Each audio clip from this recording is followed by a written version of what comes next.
Okay.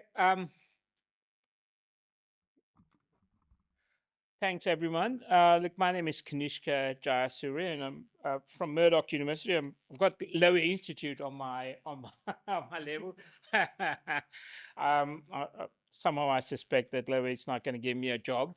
Um, look, it's my pleasure to chair the final session, and in a sense, the kind of session that underpins, I think, the other two sessions, I think, in many ways, because it's one thing to talk about the structural changes and realignments, but it's equally important, I think, to talk about the risk. And risk is such an ambiguous term here, I think, that what we're looking at are kind of the potential for crisis, the political implications for some of these changes that we've been talking about. And I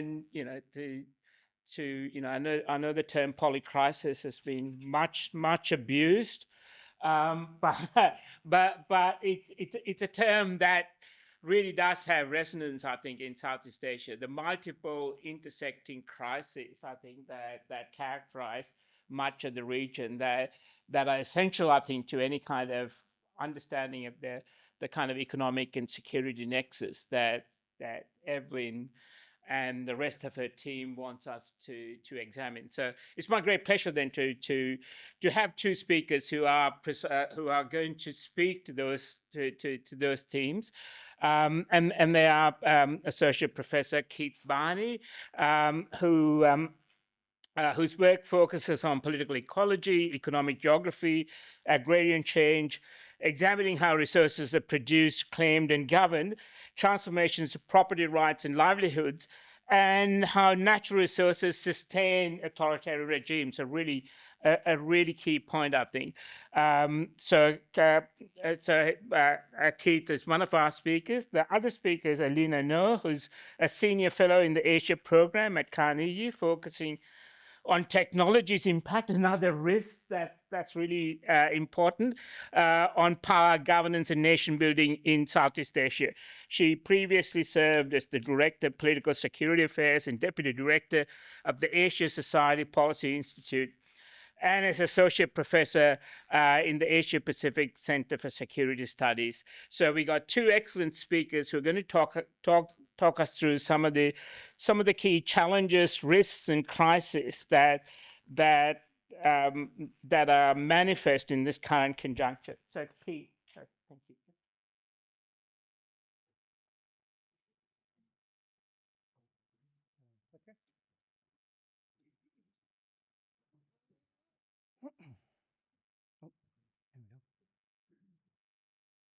Okay, so thanks for joining everybody. And I'm going to turn to the Southeast Asian country of Laos to discuss some issues of geo-economic and geopolitical risk, and particularly in relation to the issue of sovereign debt and infrastructure risk. So hopefully this is an interesting case study for you. I think Laos is one of these countries that, although relatively small, I suppose, it has a lot of the dimensions that we're talking about today happening within a particular space.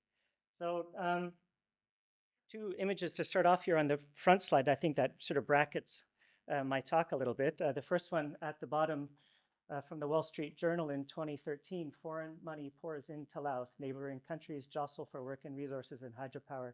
Western companies also step in. So that was really sort of at the beginning of the Belt and Road Initiative, and I guess already by that time, there was a flood of money coming into the hydropower and energy sectors, energy transmission sectors, and this was sort of encapsulated by that Wall Street Journal article.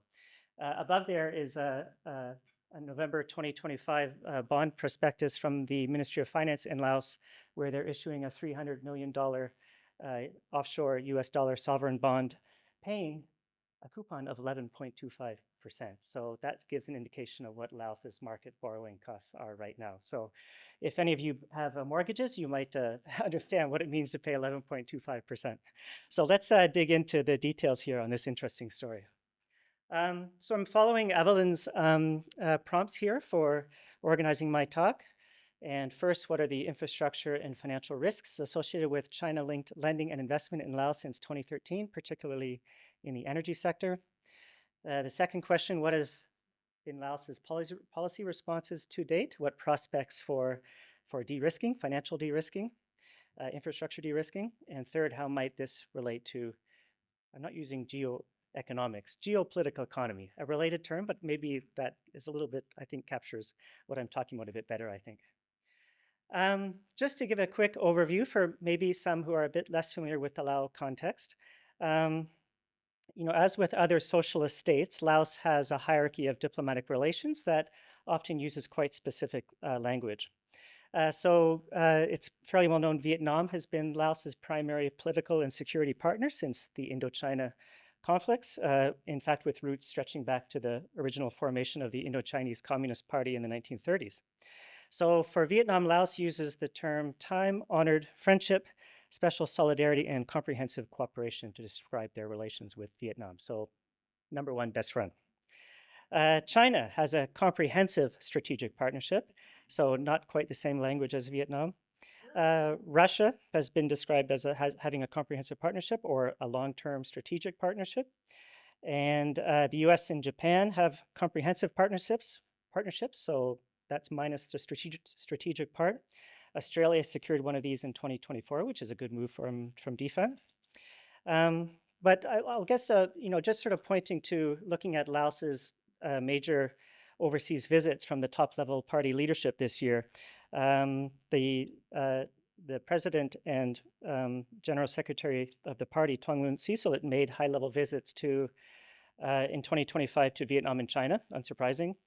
Japan, but then his two other picks this year were Russia and North Korea.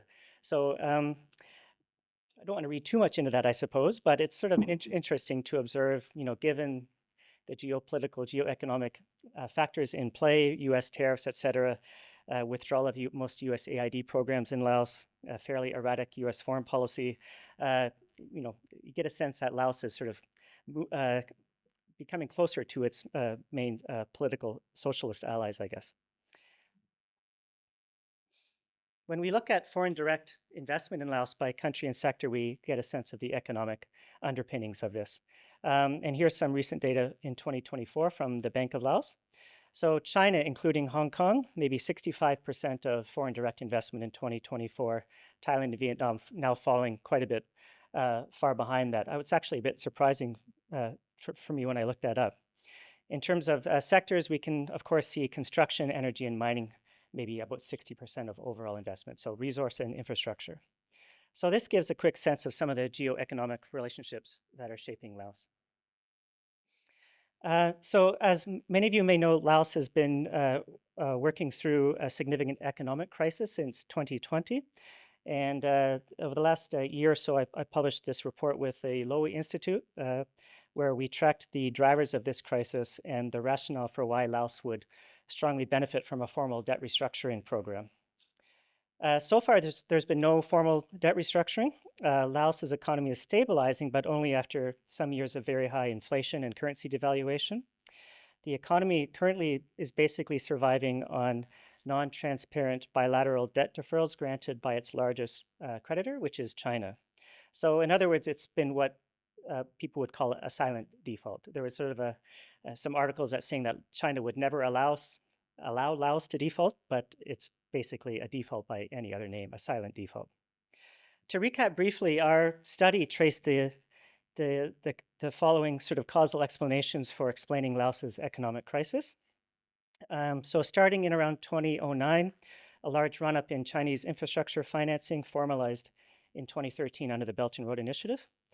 And based on access to loan data that became available through groups like Aid Data, we tallied around $10 billion in Government of Laos exposure to China loans between 2009 to 2017, almost all coming from China's two main policy banks, China Exim Bank and China Development Bank.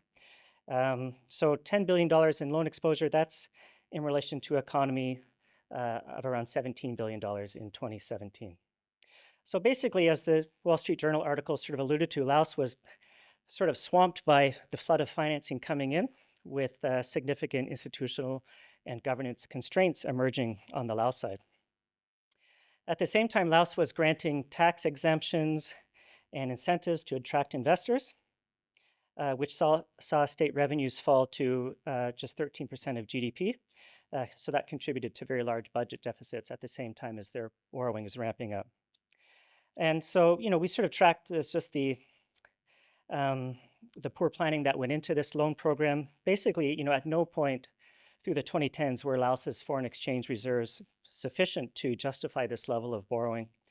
In fact, by 2019, the reserves, Bank of Laos reserves were down to just 1.2 months of imports. IMF threshold are for 3 months of imports. So, a clear indicator of sort of the weakness in the Lao economy. Around 2018, growth began to slow, culminating in a sudden stop of financial inflows as China's BRI lending program dried up by 2019.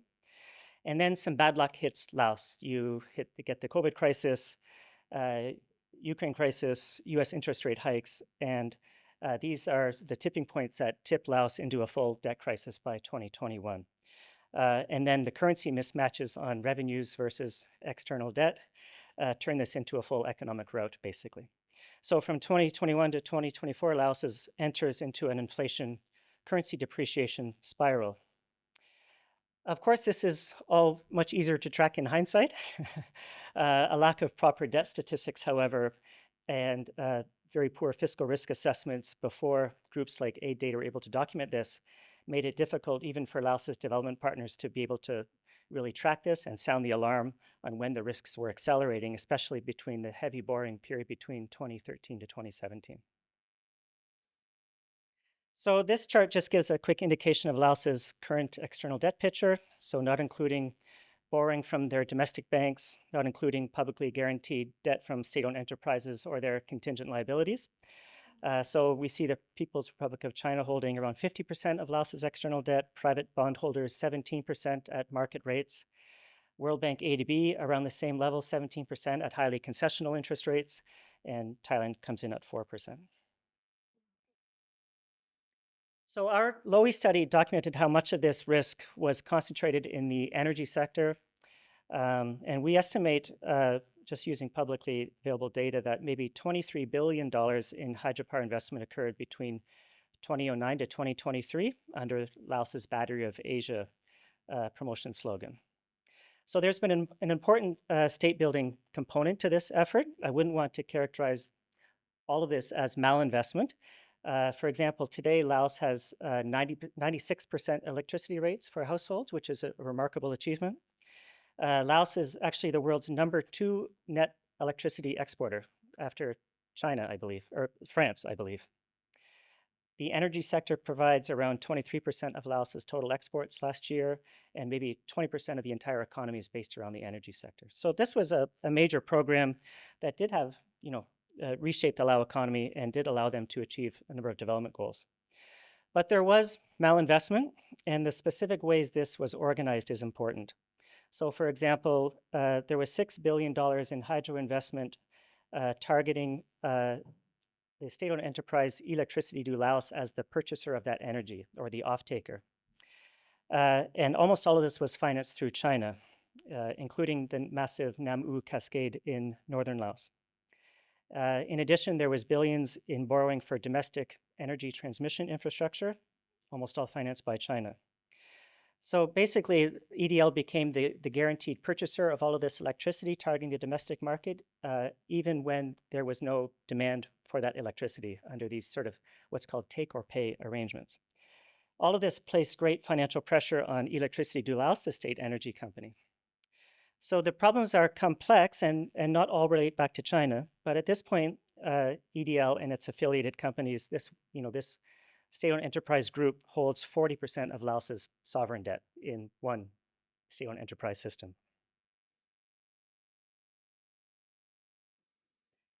And it gets complicated, but this slide just emphasizes how dysfunctional the Lao energy sector has become. So I'll go through these in brief detail here. So starting with huge borrowings incentives under China's Belt and Road Initiative in the top left there. The heavy use of engineering, procurement, and construction, or EPC contracts, shift risks onto Electricity du Laos. So basically, the Lao loans were recycled through Chinese construction companies like Sino Hydro. The The loans came through EDL, but the contracts went to Chinese construction companies, so the risk is shifted back onto EDL. Poorly planned hydropower over expansion, as mentioned. Then constraints in the domestic backbone high voltage transmission grid meant that there's three or four different sort of subcompartments of energy transmission in Laos, and they don't distribute energy effectively across each other. So a splintered backbone high voltage grid basically makes moving energy around the country difficult. This led to a seasonal supply and demand gaps. So hydropower running on monsoon water, of course. In the dry season, that production capacity goes down quite a bit, and this creates this seasonal demand supply gap. This led to the need for energy re-imports from Thailand during the dry season, and the cost of that was double their export price. So Laos is re-importing energy from Thailand in the dry season at double the amount that they're exporting it at. Unfavorable take-or-pay contracts with unknown accumulated liabilities. This is the contracts that the state-owned enterprise signed to accept all the hydropower energy that domestic producers could generate, even if there was no demand. Getting into debt versus revenue currency mismatches. Laos borrowed in US dollars or Chinese yuan. Their revenues are in Lao Kip. When the economy slides and currency depreciation sets in, that just shoots up the debt to income ratios. Sequencing risks with build, operate, transfer projects. Laos participated in a lot of hydropower investment that was based on these 25 or 30-year concession periods. So costs are upfronted, but revenues are delayed. You have to time this very well. It has to be organized very well to do this effectively, and they didn't do that. Domestic electricity prices set below cost recovery. For social reasons, the government of Laos chooses to keep domestic electricity prices low to subsidize poorer households, as well as to incentivize industry. This is putting great pressure on the state-owned enterprise when they cannot meet cost recovery on their electricity prices. Payments were late from Lao crypto miners, which they turned to in 2021 to try to solve the problem. Many of the crypto miners were not paying their bills back to EDL, and even other government of Laos entities were not paying their bills back to the energy company. This led to circular debt between state-owned enterprise entities within the energy sector. All of this made worse because EDL has not released any audited financial statements since 2018, so we don't really know what the liabilities are. The nature of Laos's participation in these public-private partnerships and contingent liabilities are incredibly complex, and we don't really have a grasp on the extent of exposure to these contingent liabilities. No reporting of fiscal risks to the National Assembly, corruption and cost overruns, falling budget for grid maintenance. So basically, it's a complex set of problems driving elevated debt in the energy sector and by extension, national debt distress. Basically, the energy sector is in a bit of a mess in Laos at the moment. In practical terms, Laos's debt crisis has meant severe budget austerity as the government has to generate a surplus now to stabilize reserves in the Bank of Laos. So here we see interest payments as a percent of total revenues. I've read recently that if a country reaches 10% of interest payments as a percent of government revenues, that's a problem. Laos is at 46% last year. And that's not including the $2.3 billion in accumulated debt deferrals provided by China, which is itself 14% of GDP. So we can see interest payments have now surpassed spending on health and education, which is not a good situation for any country to be in. So I won't go into length on the social implications of the debt crisis, but needless to say, this has all come at a major cost for Lao society. People are enjoying the 2-hour time travel between Vientiane and Luang Prabang on the new China high-speed railway project. But if you go off the railway project and head into the mountains, you'll encounter situations like this, especially in the last wet season when they were hit with a number of typhoons that were coming through. So the road infrastructure is a mess. Soldiers are now being recruited to teach primary children because of the teacher shortage, because government salaries are not attractive. School dropout rates have skyrocketed, and Laos has also always had a bit of a healthy flow of labor into Thailand. young people often go to Thailand for work, but this has ramped up dramatically as people try to search for income in a foreign currency. So it's not all doom and gloom. It's bad, but there are some positive signs. GDP growth is still 3.5 to 4%, depending on if you listen to the Asian Development Bank or the Ministry of Finance. There is a budget surplus and current account surplus in 2024. Debt to GDP is moving in the right direction, excluding these contingent liabilities, which are hard to track. The reserves in the Bank of Laos are now above 3 months of imports, which is that IMF threshold. Inflation and currency movements have stabilized. And there is a chance, with more deferrals from China, that Laos might emerge from this crisis maybe by the end of the decade. That's the best case scenario. But it would take a significant reform process, not least in the energy sector. I show this chart here, not with the idea that you would be able to read it, just to show how people within the state-owned enterprise are thinking about their own reform process. At the heart of the story, however, is basically Electricity du Laos has high debt levels, supply-demand imbalances, tariffs set below cost recovery. Those are some of the three main ones. So what has been their response? There has been a response from the Lao government and EDL. So they've been engaging in asset sales, so selling off EDL Gen's interest in hydropower. This has happened so far with the Don Sahong project near the Cambodian border and with the Nam Tun 1 project. So, some of these are big projects. If EDL Gen sells their 15% stake in Nam Tun 1, that's a $1.1 billion project. So that's hundreds of millions of dollars coming in from some of these asset sales. Major ministerial reorganizations. Laos has followed Vietnam in this approach with their merging Ministry of Energy and Mines with Ministry of Industry and Commerce, for example. Electricity price hikes are trying to move towards cost recovery, very unpopular on Facebook with Lao people. Potentially selling off or reorganizing EDL Gen, the investment arm of Electricity du Laos. This is the entity that's listed on the Laos Stock Exchange. And they sort of last year explored this deal with a Thai company, Absolute Energy, not a vodka company. It's a renewable energy company. Unfortunately, soon after the announcement of this MOU, Absolute Energy was put under investigation by the Thai Securities and Exchange Commission for fraud. So not the best business partner, perhaps.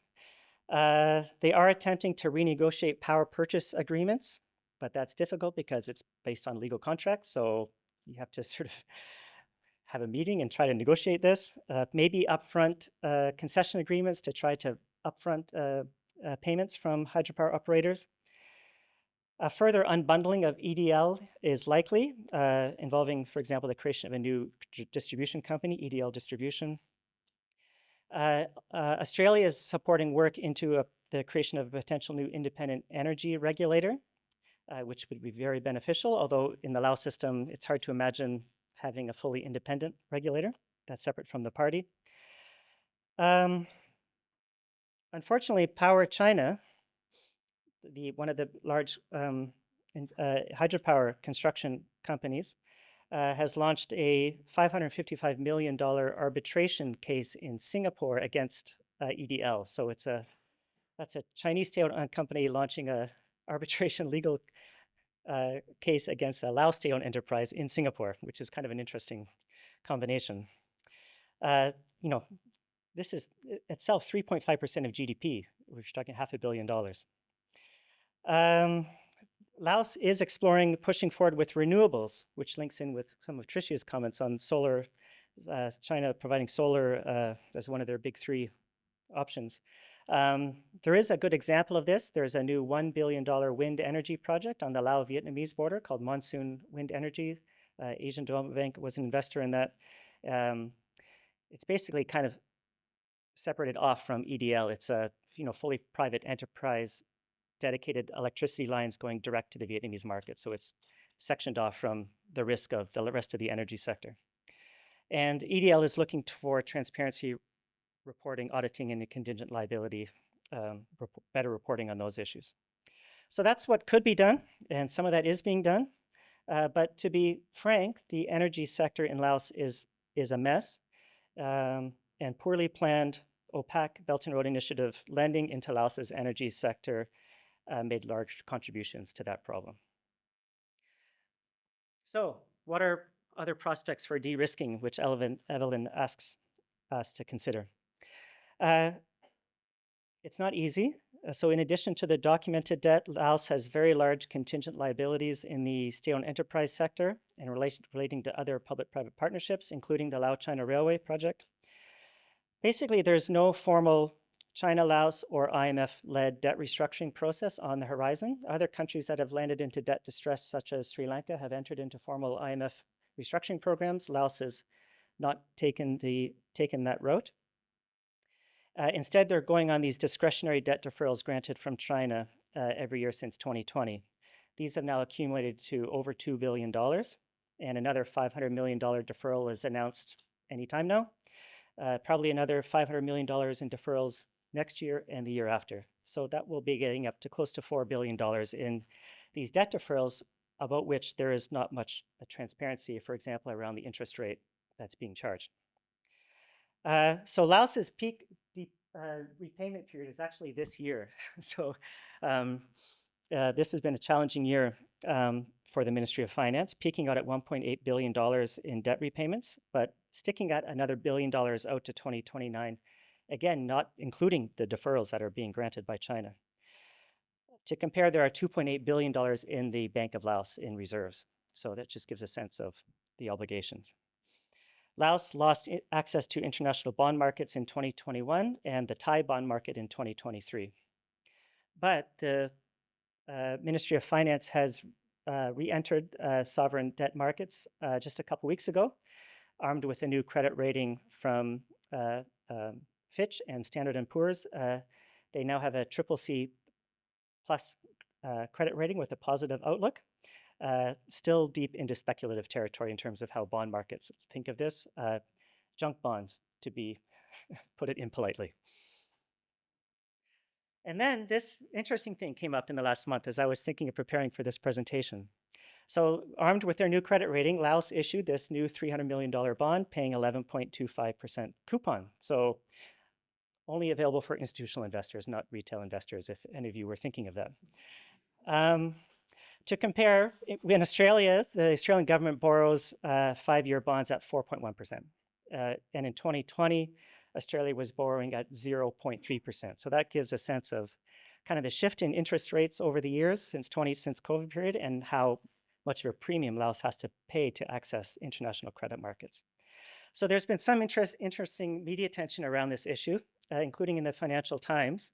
The Lao People's Debt Disclosure Republic was one of their witty titles. The basic story is that back in 2007 and 2014, Laos made what's called negative pledges on some of their hydropower assets, which is apparently frowned upon by credit markets.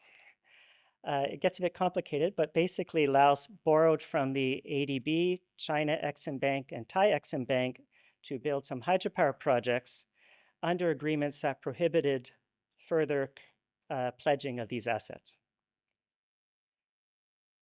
They did further pledge these assets as collateral for new loans. Frowned upon. Involved Namgyam 2, Namgyep 1, and the Zapi and Sainam Noi projects. This problem was identified in a 2021 bond offering, which was rejected by investors 3 times over 3 months, so not a great look for Ministry of Finance at that time. And with some new wording, which they have a specific disclosure statement, as it's called, in the bond prospectus, and some shifting perceptions of investor confidence and search for yield since 2021, the bond was back on in 2025, and it was fully subscribed, $300 million. It's notable that instead of trying to clean up this original problem of the double pledging, taking out collateral on the same project for 2 different credit providers, they went to try to roll over the debt with a new bond offering. So it gives you a sense of how constrained Laos's options are. They need new credit just to roll over their debt and try to get over this debt repayment hump this year, basically. As shown in this slide here, one of the fund managers, bond market managers, was quoted in the International Financing Review. She was put off by events surrounding Laos's previous transactions, the 2021 fiasco and expressed concerns about secondary market liquidity on the bonds. I'm not touching this, she says, which is pretty blunt. And the second part is also interesting. She says, more specifically, buying Laos's standalone bonds means you trust China to bankroll it. So this is the situation. While Laos tries to scramble to meet their different debt obligations as they come due, China is basically backstopping the Lao economy as a new lender of last resort. Typically, that would be the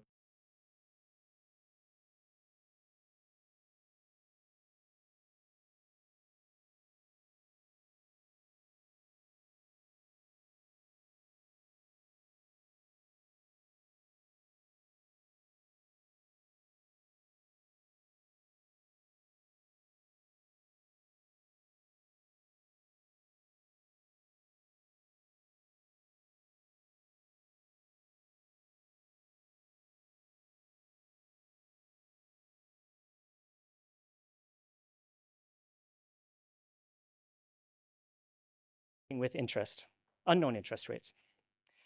China's deferrals are therefore, in a sense, currently subsidizing Laos's other creditors who are being paid in full up to this point, seemingly at the cost of their own policy banks. So while China's deferrals are stabilizing the economy, they're insufficient to allow Laos to emerge from their crisis fully. And the very opacity of the deferrals means that it carries its own credit risk. Bond investors will have to trust China to continue bankrolling Laos. Laos's debt obligations means that they have to try to manage these disclosure risks while trying to raise new debt, basically. Future decisions by China could make life easier or much more difficult for Laos. For example, will China enforce its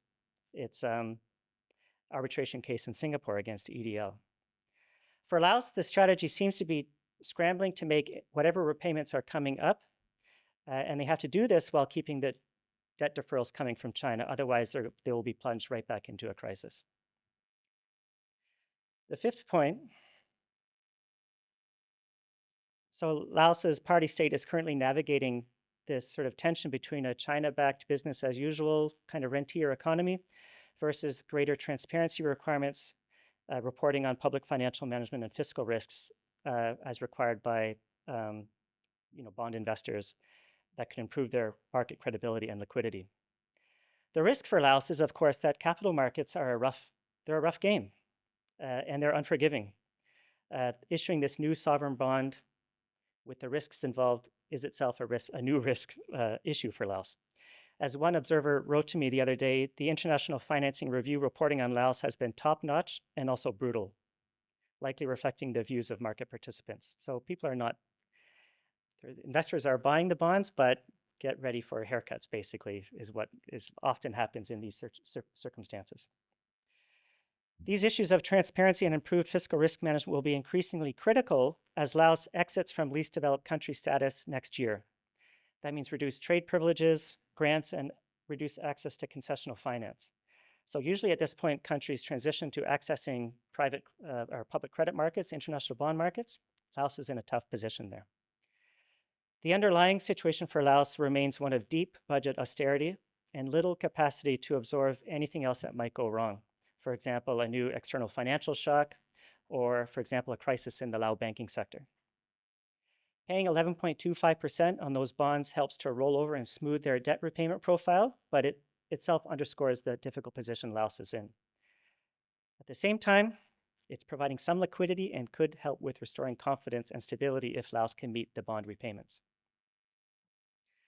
Seventh, I'll go on a limb here and say that Laos's dream of being the battery of Southeast Asia, led by a national state-owned industrial champion, is in effect over. It looks like EDL will not survive in its current form. Laos could easily lose more direct states over its energy sector assets. Even now, Laos has to pay China Southern Power Grid, the new operator of the domestic high voltage transmission grid. They have to pay China wheeling charges to access their own domestic grid. My last point is that previous research has probably overemphasized a bit the social and ecological aspects of Mekong hydropower sector issues. I also contributed to that debate. and sort of got into sort of bit abstract issues of China-US influence in Laos through water politics. My presentation has underscored that much can be learned from looking at the geo-economics, geopolitical economy of infrastructure, state-owned enterprise reform, sovereign debt restructuring, the operation of bond markets, and financial risk. I haven't spoken too much about Laos's position in a future ASEAN power grid, but that's definitely something that's on the horizon, and it's something to watch very carefully in terms of how all these geopolitics and geoeconomics are playing out. And lastly, I guess in all of these questions, for Laos, and getting back to one of my first slides, the continuing security of the single-party regime is, of course, paramount. As perhaps alluded to, who Laos was paying visits to this year when they were having all of these financial problems. So regime security needs to be a starting point for understanding the domestic reform process within a geopolitical economy of debt and risk in Laos.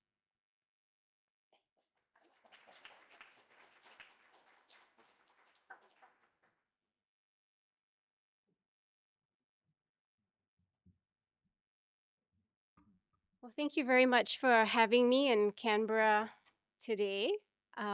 Since this is a panel on risks, I thought I'd pull on the thread of precaution, pessimism, depending on how you look at it, and show you that these risks that we talk about and some of us consider to be contemporary have actually been woven into the tapestry of Southeast Asia for at least 2 centuries.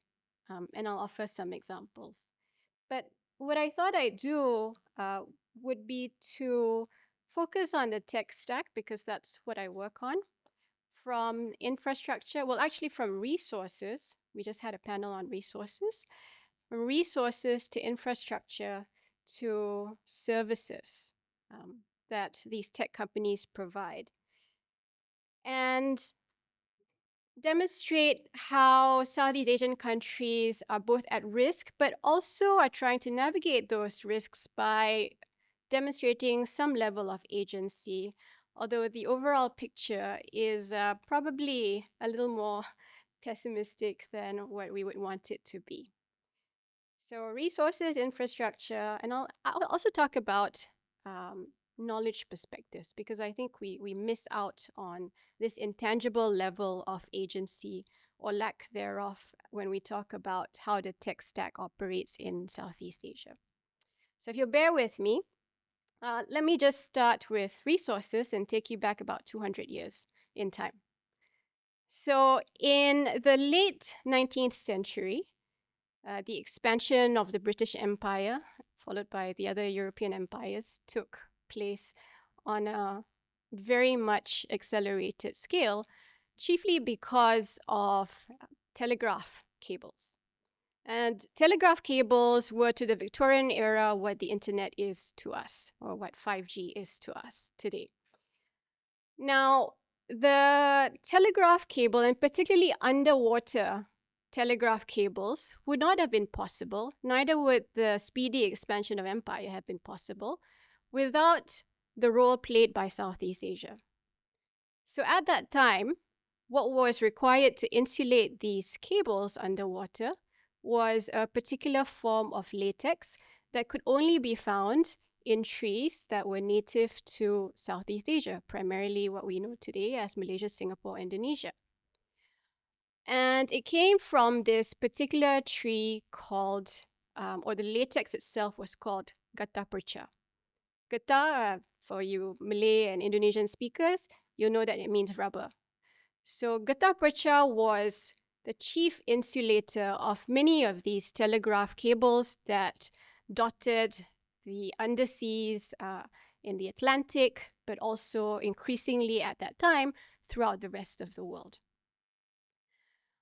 And one tree could only produce about 300 grams of this particular latex. Anyone knows what the length of the first transatlantic cable was in the second half of the 19th century? It was 3,000 kilometers, okay? And it weighed 2,000 tons. 300 grams of latex from each getah perca tree. It would have required 250 tons of gutta percha to insulate that one cable that linked Dover to Calais that actually failed the very next day. So 1 ton of gutta percha would have required tapping to death, I might add, 900,000 trees in Southeast Asia. But of course, this resource was so precious to the British Empire, followed by the Dutch and the others, that the old world really didn't care. And they only woke up to what John Tully, the Australian historian, calls a Victorian ecological disaster in the 1880s, when almost all the gutta percha trees were on the verge of extinction. So I offer this story, this narrative to you as a reminder to myself and all of us in the room that Southeast Asia has always been at the heart of empire, whether it was in the 19th century or today in the 21st century. So that part of our history remains the same. The question is whether we walk into the same patterns of recolonization, happily in some cases in our region, on our own, or whether we resist some of those same patterns that we have set aside. Dr. Wu mentioned, or cautioned us rather, against falling into this trap of young post-colonial states. But I think it's really important to remember that history, as cliched as it sounds, does repeat itself.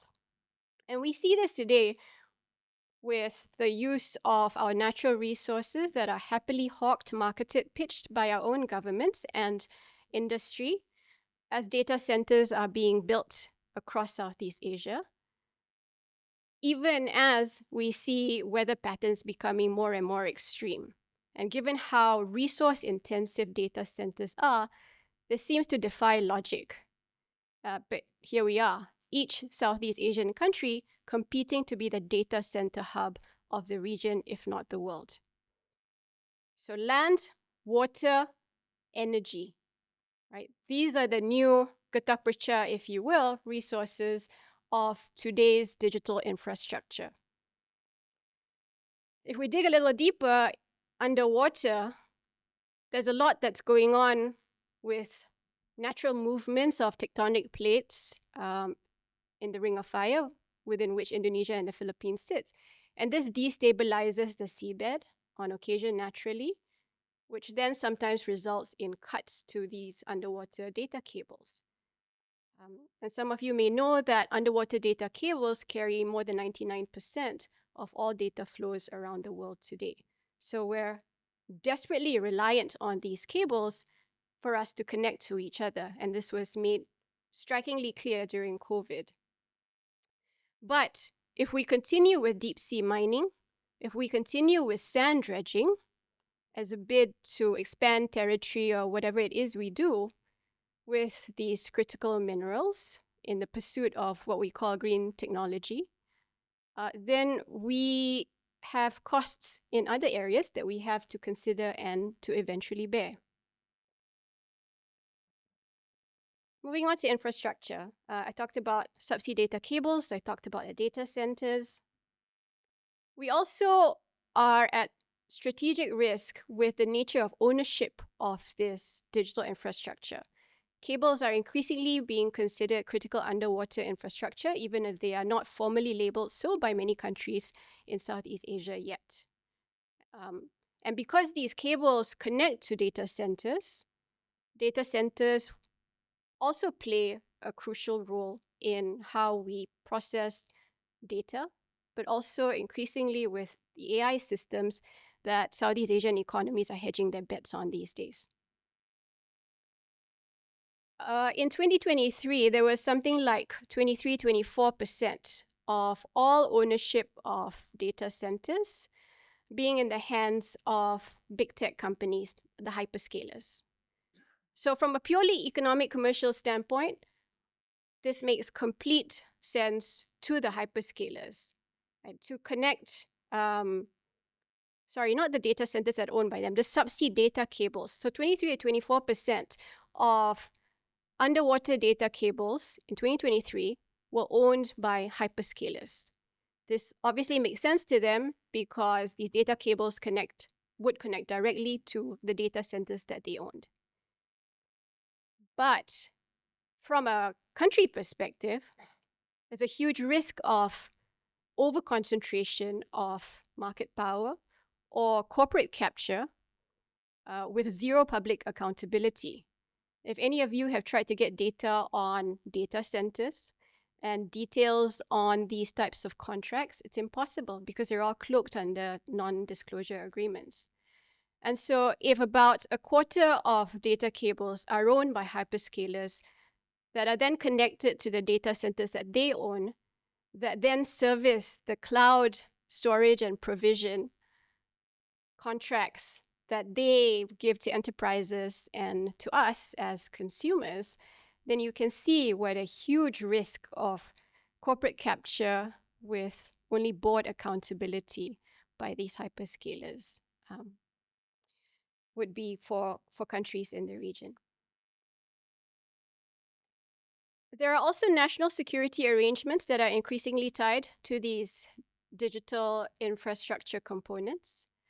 And so, for example, Meta and Google have national security arrangements with the United States government because obviously these cables are hugely important to the US government. They carry important critical data. And so in the eyes of Washington, they are to be protected under US law because they constitute national security considerations.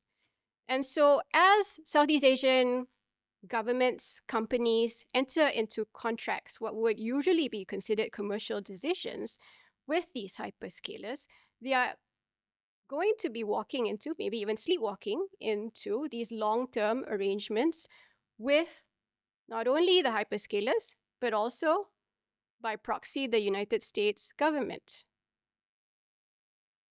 that protect the rights of US legal persons, but not necessarily the data and rights of non-US legal persons. And there's no way to separate between the data of US persons and the data of non-US persons that ping off these fiber optic cables underwater. There is a bright spark to this very gloomy picture, in that as a result of geopolitical competition and companies rerouting cables away from the flashpoint of the South China Sea, countries like Vietnam, Indonesia, Thailand, and the Philippines are increasingly becoming greater connecting points and landing points for these subsea data cables. They would otherwise not have benefited as much if these cables continued to have flowed through the South China Sea. But many of these cables are being rerouted through the Java Sea, for example, which is hugely cost inefficient for the operators themselves, but beneficial to the populations of these countries in the region. What this results in, ultimately, with these national security arrangements tied to commercial decisions, with the agreements on reciprocal trade that were discussed in panel 1, is eventually a fragmentation of the tech landscape. And so there needs to be greater emphasis on building resilience into this digital infrastructure, which means greater costs if you're going to try to guarantee against some of these risks of choosing one side or the other. I'm going to also talk a little bit about some of the knowledge perspectives as a form of agency that is being, or that could be exercised by countries in the region. What I mean by this is Southeast Asian countries are increasingly trying to achieve data sovereignty in various ways. This is impossible I prefer the term autonomy. We can go into a discussion. Quite a bit of it will be technical, but I'm happy to have that discussion about whether digital sovereignty is fully achievable or not. I would say it's not, simply because of the supply chains for chips, production chains for chips, and the access granted by primarily Washington to these chips to process sophisticated AI systems. For Southeast Asian countries, I think the level to attain or the level to aspire to is digital autonomy. And some of this can be reached technically through the types of data centers that they attract, the types of language models that are being built. And I think there's a sufficient degree of optimism that we're seeing now with the types of language models that are being built in Southeast Asian countries. Many of these are local. They are localized for cultural context. They are also localized to highlight and to elevate local perspectives, to counteract the bias that's inbuilt in many of these imported systems, whether they're from the West or from China. Now, what Southeast Asian stakeholders, not just governments, but all stakeholders have to be aware of is the type of data that is fed into these local language models, because it's basically garbage in, garbage out with AI systems. Okay. And if the whole idea of local language models is to represent local culture, local knowledge, and local heritage, then we have to be very sure of what local is to us. A lot of our official documents, official categorizations of who we are as a people are a legacy of the colonial period. I, in Malaysia, am either Malay, Chinese, Indian, now Peranakan, or other, because of the British categorization of the population in Malaysia. And we still rely on this official categorization for our government records today. These are the same categorizations that go into the AI systems that we bill as local. There are other examples of what we think of as local and homegrown that are actually questionable. And these examples are replicated throughout Southeast Asia. So the history of Java, for example, will be very different depending on whether you ask a Javanese or whether you ask someone, maybe even an Indonesian, who's read Thomas Stamford Raffles' History of Java. Raffles wrote the History of Java because he wanted to relay to London that, look, the Javanese are actually quite a cultured people. They have a hierarchy of people, they have a hierarchy of languages, and they're actually quite civilized. That was one of his aims in documenting the Javanese people. But if you ask the Javanese themselves, those who know their culture very well, they'll probably tell you a different story, history altogether. And so this intangible aspect of what it means to represent local and what it means to be agents of change and agents of our digital future in Southeast Asia is often underlooked and swept aside for many reasons, but we don't think of this aspect critically enough. And so we now have, in different countries in Southeast Asia, local models that are billed as locally produced by locals for locals. And the question we have to ask ourselves is whether it is truly local or whether we have borrowed knowledge, stories, and narratives from others. Because there is also a hierarchy of knowledge, right? A lot of our knowledge was orally transferred. A lot of knowledge that is fed into AI systems privileges written knowledge.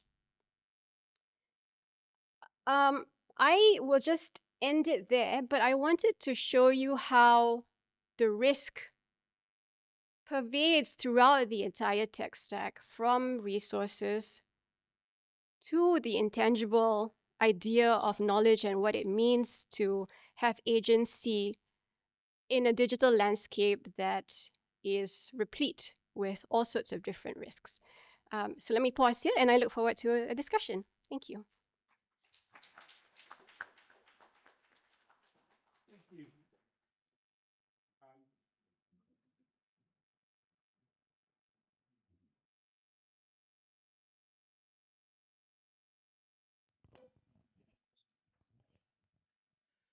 Okay, thanks for that. Very, very interesting contributions. I thought one of the points that ran through both the presentations by both speakers, in a sense, picked up on some of the discussion earlier by Tricia was, when we talk about geoeconomics, I mean, and I think the IR people naturally tend to fall into this trap of constantly talking about states, right? I mean, and I thought what was really interesting about both presentations was actually talking about unpacking, what China is. I mean, I was fascinated, Keith, with that arbitration, which is, these Chinese corporate entities have their own interest, and they're capitalist corporations with their own interests. And I know in Laos, Yunnan has, a distinct interest in some of these Chinese state-owned enterprises. And similarly, I think your presentation, Elina, highlighted tech companies, as actors, and to what extent when we talk about Meta or Google, do we, I mean, they're operating within these geo-economic frameworks as well. And I think one of the things that we constantly miss out in especially in the IR discussion is those corporate strategies and how those corporate strategies are influenced by those broader geopolitical economy. Look, there's plenty there for people to agree with, disagree with, or to come in with comments. So what I'll do is I'll take two comments first, and then we go on. So can I have that gentleman there? Another one? Can I have another question? Oh, Gerald, yeah, go on. Thank you very much. My name is Joshua. I'm from the ANU. My question is to Ms. Elina NOOR. Great presentation for sure. My question is, looking at the dynamics of strategic policies in Southeast Asia, where we have this element of diversification and also trying to delve into the preference of, for instance, the US, while also, do you see that, is there any shift in terms of risk perceptions of those Southeast Asian countries towards implementing the tech stacks with respect to autonomy or sovereignty? As in my view, the tech stacks is one of those sector, if I may say, in which the US and China are pretty much diverge into one another, and countries might have to choose or have lesser room to hedge. Thank you.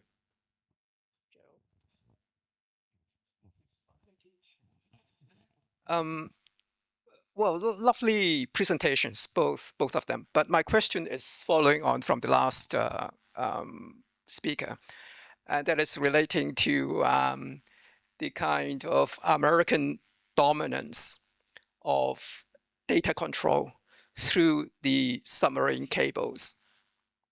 I'm trying to gather my thoughts because of your very interesting presentation there. My immediate response to that is, are there any alternative systems to this kind of dominance, trying to counter that dominance? The other thing in association with that is there any international effort to try to make it a little bit more equal and even and equitable towards the stakeholders around the world? You mentioned slightly about China, and I want to know, because of the rivalry between the two superpowers, whether China is offering some sort of alternative approach to that by, say, for example, trying to promote the AI system through the open quote unquote source versus the American one, which is GBT, a closed sort of system for whatever reason, principally because of politics, of commerce, of money involved there.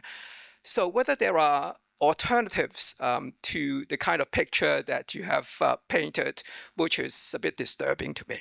Thank you.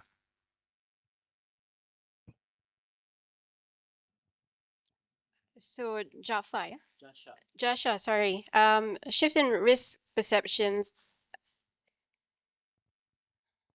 So the short answer is it depends, right? So if we're talking about data centers, we're talking about data itself, the shift towards data localization, primarily by countries like Indonesia and Vietnam, show that there is an awareness in these governments that there needs to be some sort of autonomy, they say sovereignty over local data and the centers that process this data.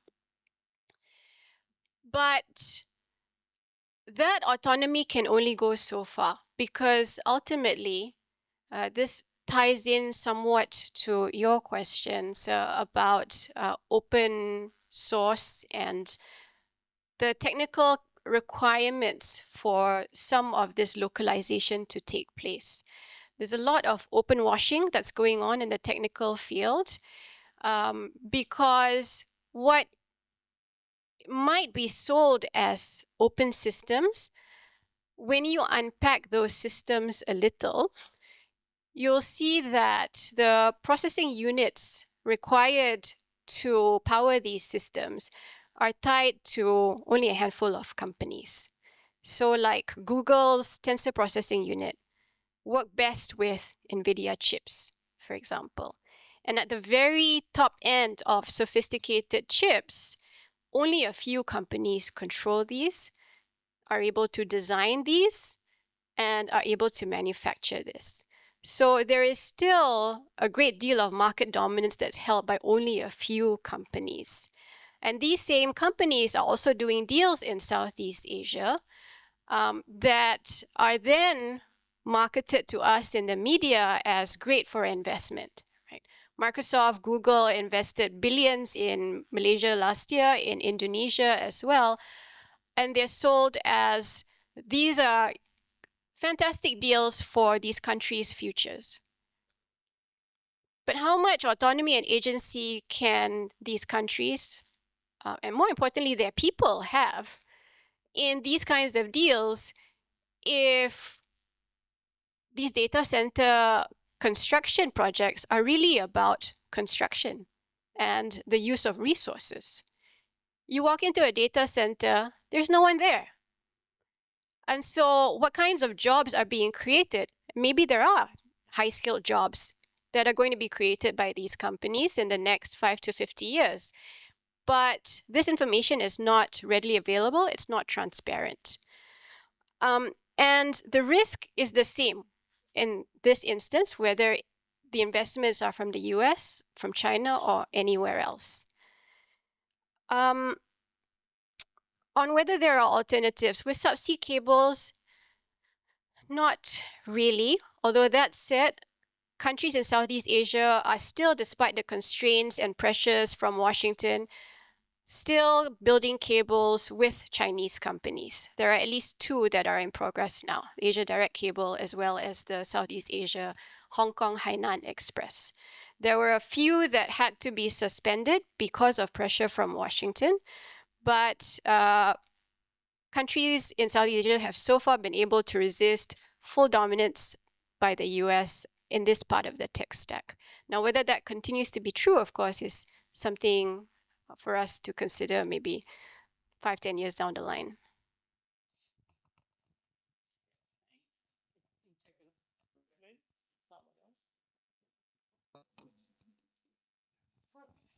Thanks. What a fascinating panel, and thanks, Kanishka, for sharing this for us as well.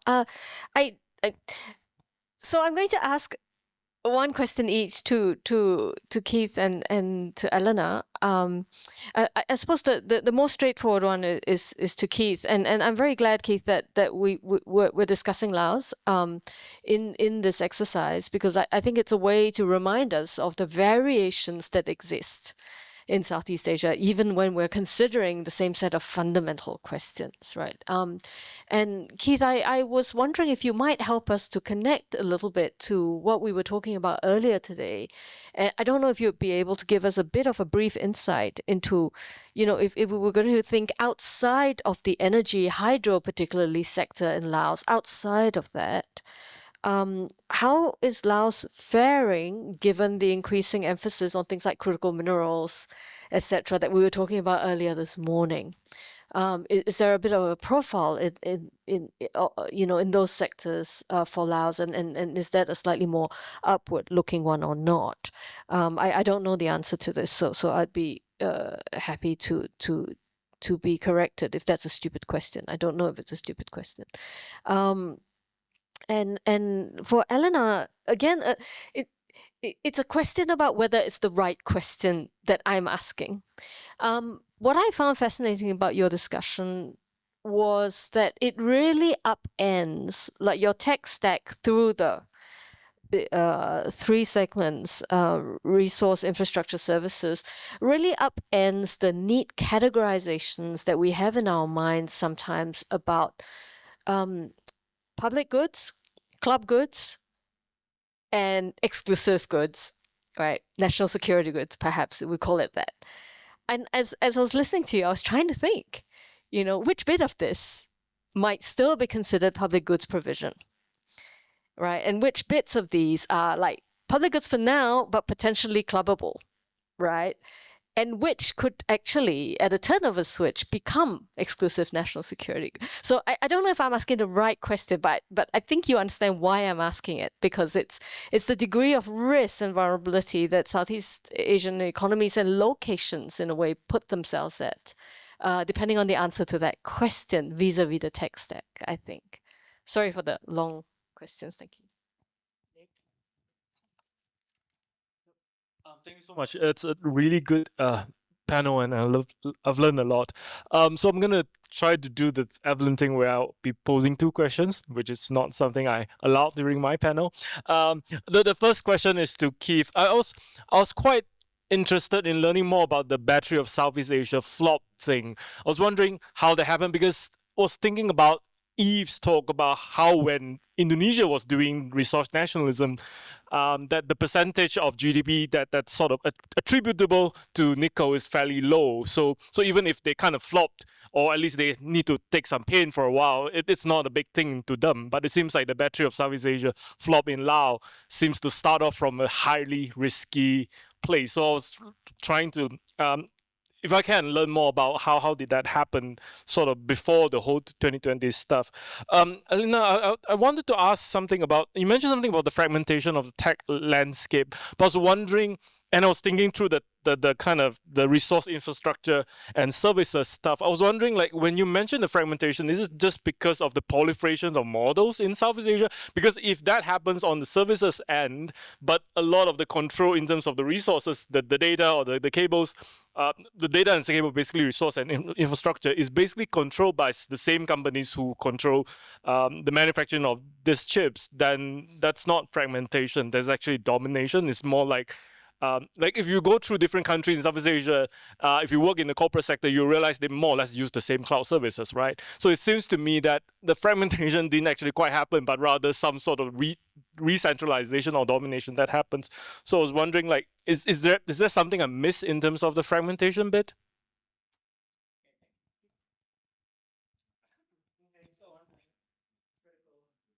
Critical minerals question, sort of extending to another sector then, I guess, in terms of how Laos is situated. It's sort of a muddy picture, pardon the pun, on critical minerals in Laos. There was a report released a couple weeks ago from the Stimson Center that used satellite data to identify these rare earth or critical mineral locations in Laos, and they sort of had to do this, using their own independent satellite investigation. So not public reporting from the Laos side, basically.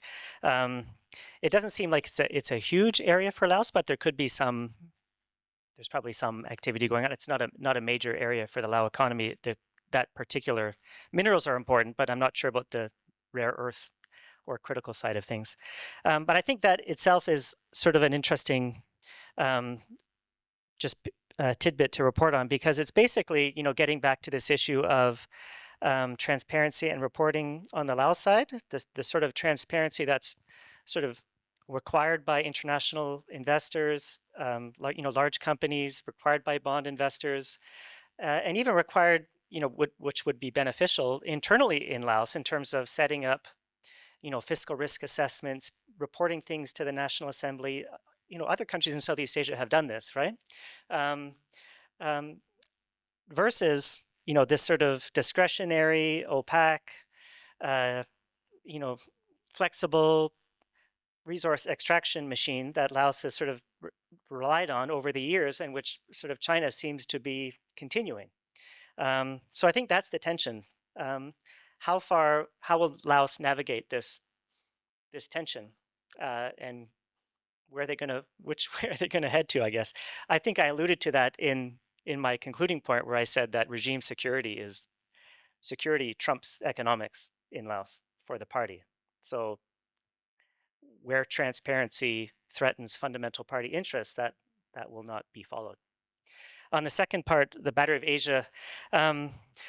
So remember that the Battery of Asia is still working, right? It's just the Battery of Asia as led by a state-owned national enterprise champion. That's what Laos wanted on their side. Remember that the Battery of Asia, it can be separated into, export-based power production, and those contracts are happening. Long-term power purchase agreements with Thailand and Vietnam and Cambodia and a little bit with China. Long-term power arrangements paid in U.S. dollars. Everything's contracted. Those are fine, right? It's the internal domestic energy market that is the source of the problem. And, this is where the Battery of Asia from EDL's side is falling over, right? EDL is going to be split up. There's already EDL Transmission Company, which is controlled by China. There'll be a new EDL distribution company. EDL Gen might be packaged up and sold in some opaque manner to this Thai investor. So this is, the sort of the dream of Laos as a socialist state, having a state-owned industrial champion. I think that's finished.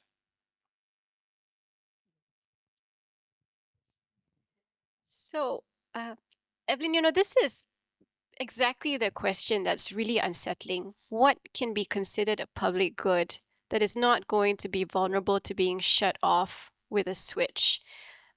And we saw an extreme example of this with Elon Musk and his control of Starlink in Ukraine. And there are some concerns that something like this might happen if a hyperscaler controls not only the cables, but also the data centers and the cloud services that they provide across the entire tech stack. Can they flip a switch to turn everything off? Well, not the cables. You'd have to cut the cables, but that can be arranged, I suppose. And so what is public, or what is a public good versus what is a club good, is no longer very clear. And this is also really disturbing to the operators, the cable operators. So at a lot of these technical meetings, conferences that I go to, increasingly, this was not the case maybe 1-2 years ago, increasingly cable operators are talking more and more about geopolitics and the tensions from geopolitics on the operation, the laying, the manufacture of cables. Because incidentally, Google has a master services agreement with Subcom, which is a US company. They are not allowed to contract with any other contractor. So if you have a Google cable, and Google has laid Bifrost and Echo, if I'm not mistaken, you automatically buy into an entire US vendor stack. So these previously commercial decisions that were entered into by telcos as a consortium, they're still there, but increasingly the nature of ownership of cables in particular is changing. And when you couple that with the other elements of digital infrastructure, then you get quite a worrying picture. Nick, thanks for that nuance. So fragmentation depends on which spectrum or which area of the spectrum you're looking at, right? With data governance and with AI governance, they're not the same. There is more of a diffuse picture. And so the three models for data governance, the major ones are in Europe, in the US, which doesn't really have a model, and China. These are the three that are often cited. But if you look at even the US, different states are going in different directions as well. So that picture is looking more fragmented. But you're right, if you look at kind of the hard infrastructure, it's a lot more concentrated. And in terms of models, it's basically between US and Chinese models. And in the past, there was a differentiation, going back to your questions about open and closed, right? So the US models, whether by Anthropic or by Google OpenAI, they tended to be more proprietary and closed. But having recognized that China was gaining the lead in open models, the Trump administration, in contrast to the Biden administration's policy of AI diffusion, has decided, no, American companies need to look more into open models. And so there are more open models being released by the US. Essentially, though, the model space is dominated by the Chinese and the US. There are some European players, but they're not as big as these two.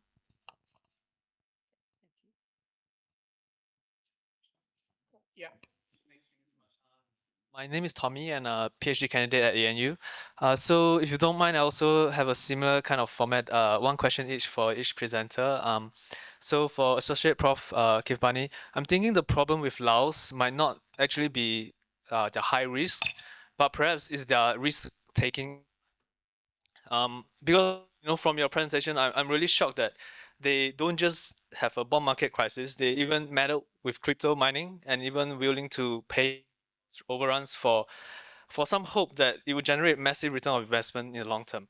So why were they willing to take such a high risk development model compared to other Southeast Asian economies? So this is the question. One is for Ms. Elina NOOR. So since we're talking about big tech hyperscalers and AI-driven digital infrastructure demands, I want to ask about global financial pressures. So you've talked about data governance and big tech dominance, but I want to ask about what might be the biggest near-term risk, not just for Southeast Asia, but for the world, AI bubble. So you didn't catch the stock market or the in US. There's a guy called Michael Burry. If the people here don't know him, he's the guy who shorted and predicted the Lehman Brothers mortgage crisis just 3 years before it happened. And he warned that major AI cloud firms are facing slowing liquidity and monetization and are increasingly taking on debt to fund their massive capital expenditures. So if a financial correction or slowdown hits the big tech, do you think those pressures will cascade into Southeast Asia, especially for the countries you talk about, betting on regional data center hubs? Thank you. Can I have one more?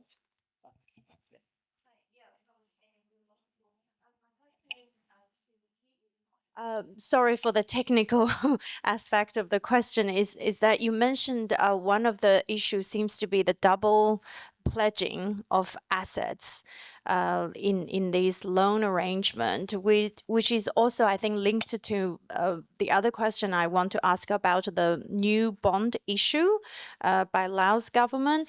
I was wondering to what extent are these double pledging a result of negligence by the lenders, or it's just the complexity of the domestic legal or maybe administrative or governance system that is just a risk that investors have to take and then price that into the premium that Lao government has to pay, and then linking to the recent bond issue, was that bond issued more for repayment of outstanding interest, or it was more of a for Laos to re-establish itself in the international financial market? Thank you. Okay, so two questions. Why does Laos take these risks? Good question. Why not adopt a more transparent, rules-based monitoring and reporting safeguard approach?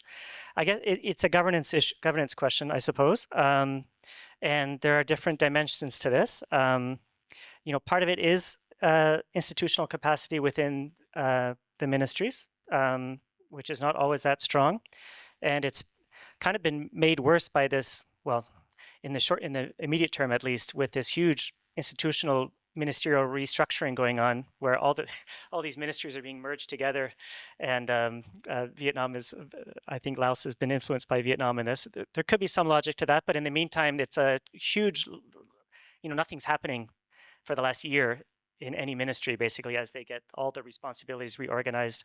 And also, there's this, because of budget pressures, this new requirement to retire by age 57. So people who actually know what they're doing are now being moved out. So there's sort of this sort of internal governance capacity issues. The role of the party state in intervening with discretionary rent-seeking activities is another logic. But it's also, the missed, the willingness of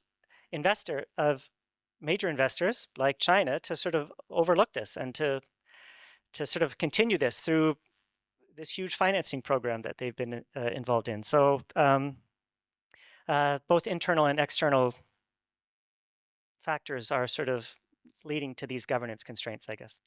On the double pledging, was it negligence by the lenders or, again, a problem of internal governance arrangements? Well, I don't think it was, the Asian Development Bank just found out about it a few years ago, right? Even though these happened in 2007 and 2014.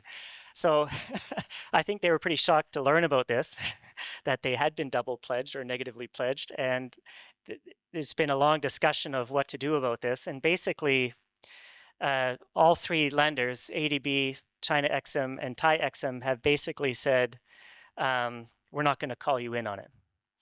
Like, it's going to be worse if we start to enforce these. So they're showing Laos flexibility for their backhandedness on the double pledging problem. And apparently international investors, with the new clause that reports this more formally, that's priced into the bond at this point, right? So that's part of the risk assessment if you're an investor. Will the bonds be used to repay interest versus reestablish market credibility? I think both, yeah. There's that immediate repayment hump that they have to meet at the end of this year, so that $300 million comes in handy. But also, it's a way of Laos getting their toe back into financial markets and to say that we are a credible Ministry of Finance, we can meet our international obligations. Lend to us again after we meet the payments on this bond. So hopefully Laos's credit rating will improve as they start to meet the coupon repayments on the bond in the coming years. That's the plan, I think. So on the AI bubble, obviously depends on who you speak to, right? And unsurprisingly, the industry leaders are saying, don't worry, it's not going to be a bubble. Jensen Huang has said, no bubble. NVIDIA's going to go full steam ahead. But I think if you listen to Sam Altman, he is a little more uncertain. And he said some things that have seemingly contradicted his previous statements. But I think where we are right now is that these massive companies are too big to fail in the US right now. And companies like OpenAI are going into adjacent industries like the energy sector to try to shore up their own AI businesses. It's funny in a way that 2 years ago you had these tech leaders, C-suite leaders of the biggest tech companies in the world urging a 6-month pause on generative AI. If you remember that, they put their signatures on this document urging a pause. And now that's just gone out of the window. No pause, no hindrances, just move fast and break things, right? As the Silicon Valley motto. And the Trump administration is trying to facilitate this for various reasons.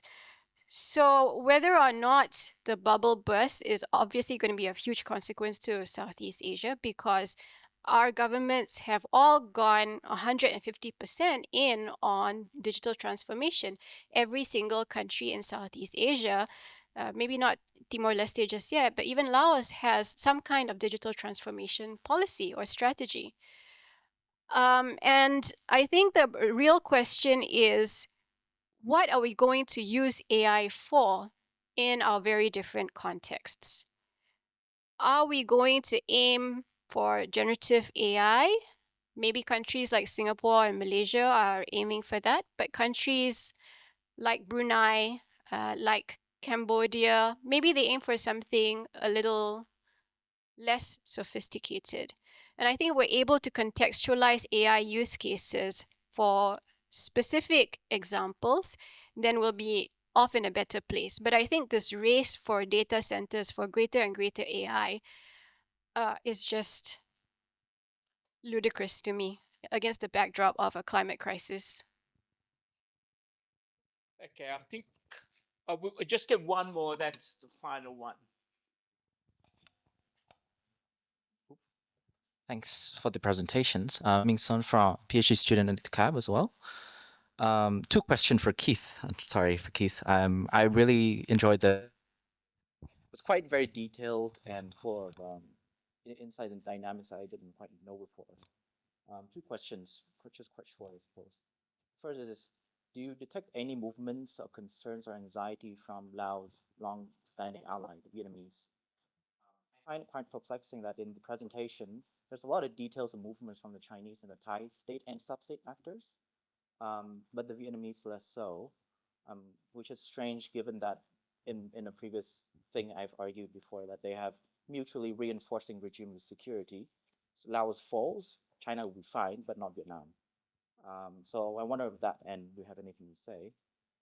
The second question, a bit more conceptual, perhaps rounding out what I want to ask before.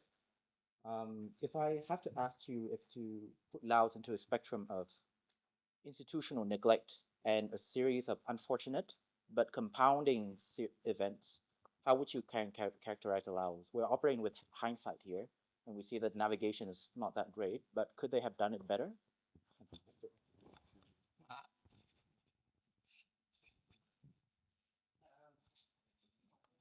So Laos, Vietnam, why isn't Vietnam playing a larger role in the Lao economy, basically, right?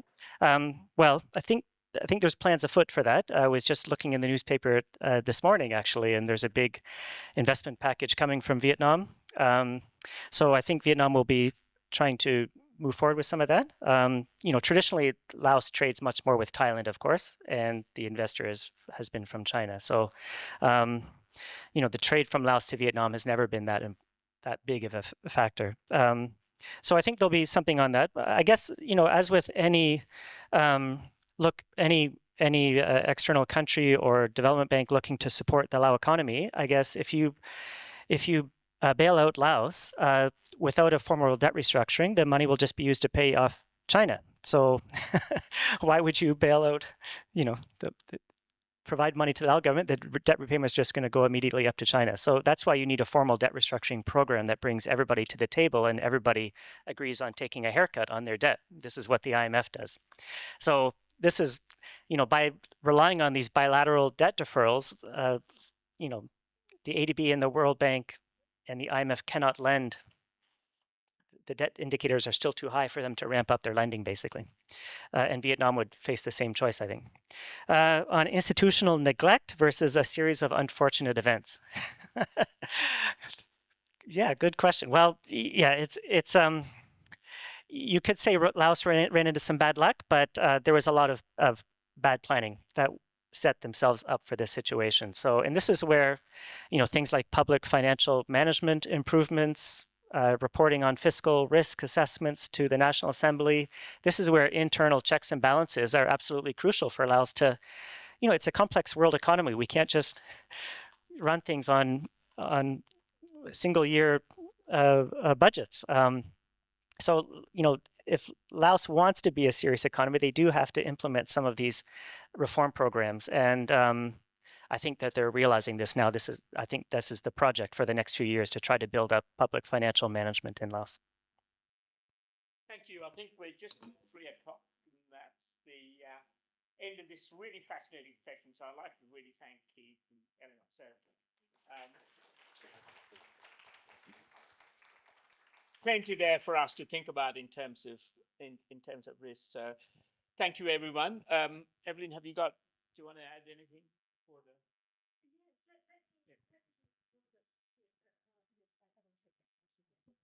Thank you. If you would like to, I don't want to keep you in the box here. You're very welcome to stay here. But, thank you.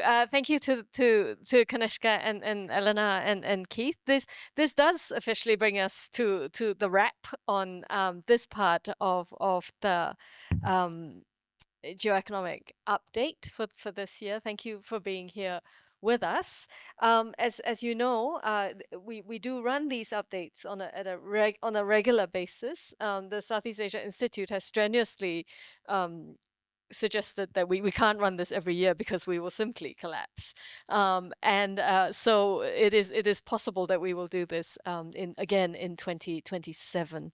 But for this round, I do thank all the speakers for having come and spent time with us and shared their expertise with us. I do also want to make up for my mistake early on in the day in not thanking properly our external chairs. Kanishka JAYASURIYA, my good friend, professor of international relations and politics at Murdoch, for chairing this last panel, as you've seen, and also Dr. Mirza Sailendra, who is a research fellow at the Maritime Security Program in the Rajaratnam School of International Studies in Singapore, who very happily recently graduated with his PhD with us here at the ANU.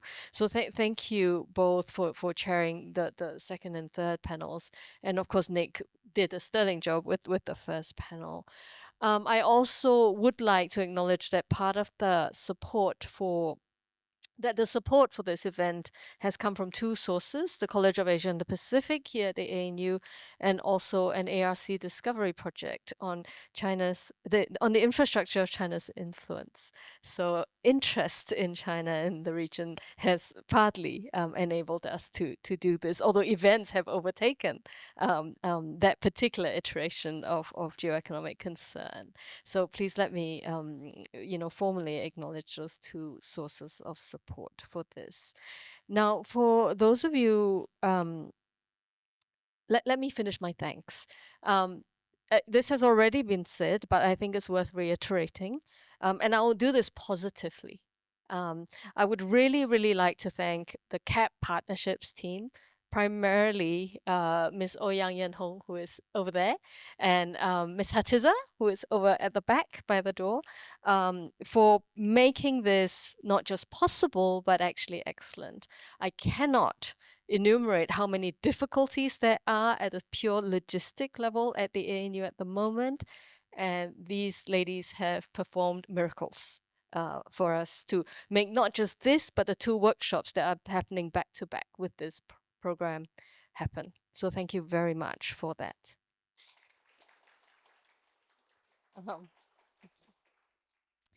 We also have student volunteers, some of whom you've seen because they've been helping us outside and in here as well. They are, well, as you know, energetic, wonderful at every level. And I particularly want to thank Tommy, Jasha, Arzal, and Ariel for the help that you've rendered me in preparing for this. So thank you very much. Now, for those of you who are interested, we do have an academically oriented research panel happening immediately. Well, not immediately, with an hour's break or so, starting at 4 o'clock in the room next door, where Keith and Helen are being sort of worked double hard.